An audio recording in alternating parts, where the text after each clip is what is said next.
because of yes, then the back-to-back titles had happened, continuously, but the team doesn't change that much. Yeah. Yes, of course, the coach would leave, but the puzzle is still there. The bigger puzzle, of course, the players. We just need somebody that believes in the role of how can I steer the ship the same way. You're not changing much. You just maybe you're gonna try and give in a different drive, a different personality, add in a few players. But the attitude in terms of the demands from the team, not only the coach, but the demands from the chairman. Yeah. From the chairman, what he wants as Mamelodi, it doesn't change. So that's why I say the ship won't shake a bit. It won't even shake because the demand starts from the top. And then, of course, it will wrap down from the coaching staff and then, of course, the players. What was it like working with Coach Manqoba and Rulani? Sure. Geniuses, pretty much geniuses, coaches that are very quiet but have a lot of wisdom. When they speak, then there's detail that you need to understand that's going to come out there. Now your ears have to be very bigger and open wide so that you receive that information.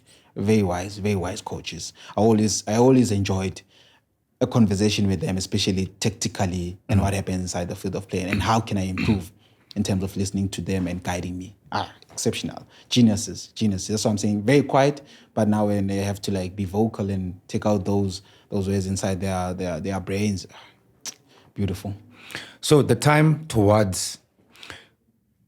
the time you left Sundowns, did you know you were gonna leave or suspect you were gonna leave, or it came as a surprise?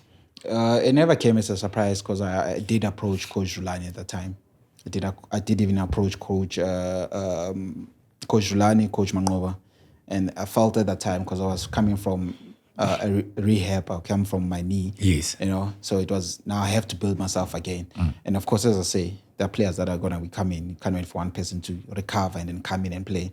Then I felt like the game time that I wanted to have, I'm not gonna get it. Yeah. It's a conversation. And say, look, I think it's time for me just to go find game time somewhere else. I think I've played my part, which is of course help where I can help, which is the most important thing. As I said, as soon as I landed there, it was more about playing your part. How can you best help the team win titles? And then when the time came for me to make a decision and approach them and say, look, I think it's time for me to get game time somewhere else, and get myself back again because of, after having recovered from a knee injury, you need game time. You need to find your rhythm again. And I needed to go find that game time somewhere else. Was it a frustrating period during that knee injury? Yeah, it was. It was because of the team kept on winning. Because I say, there's an envy side that's built inside of you. Yeah. The jealous part of it. But understand that it's not the jealous part of saying, as in fun, I'm tiny for. It's the jealous part of saying, I want to be there also on that field, helping you guys. It's just that it's unfortunate at the moment that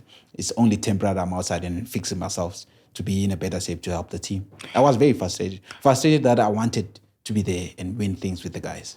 When you're going through that, the support structures that you get, it's obviously from the team itself, from family members.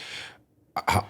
Were they there to be like, no, Skawara, you'll be back. You'll be back. I think then I've grown very matured enough. My partner was there, to be honest, because of, when I come back to her and my daughter. Yeah. So those are the two immediate people that I'll come across. And of course, her being able to, you can imagine also for her, because as I say, it's frustrating. And then there'll be times whereby when I come back home, it's frustrating for me. This thing is not happening too soon. And now I need to, let it out. And it's sometimes very difficult for her to understand also, and try to engage the same feelings that I have. But then she has to take it in sometimes, which is it's not the sad part, but it comes with the game, and the support that you receive. And of course, your extended parents will be there, coming to check you up and stuff like that. But the support system has always been there.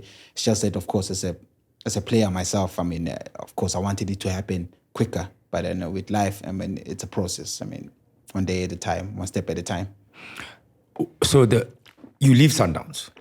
Did you decide, I'm going back to the question again, did you decide to go to Galaxy, or did Galaxy come for you? Were there other offers that you said, let me do Galaxy because maybe Cape Town City might have come through? Yeah. That means that you have to now pack up. I think Galaxy came. Galaxy came. There were no other options that I could have I could have engaged myself into. Yeah. Galaxy came, and when it came, as I said, it was more for me to get game time.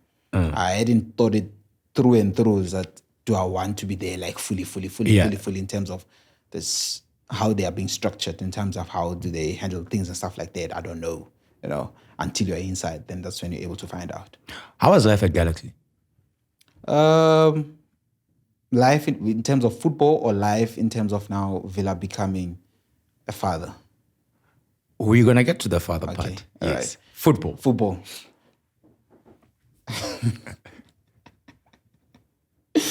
It was a very difficult transition.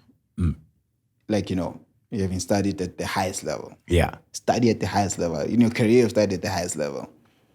Now having to try and consume the information that's being given there. It's about what do you take and what don't you take, for me, pretty much.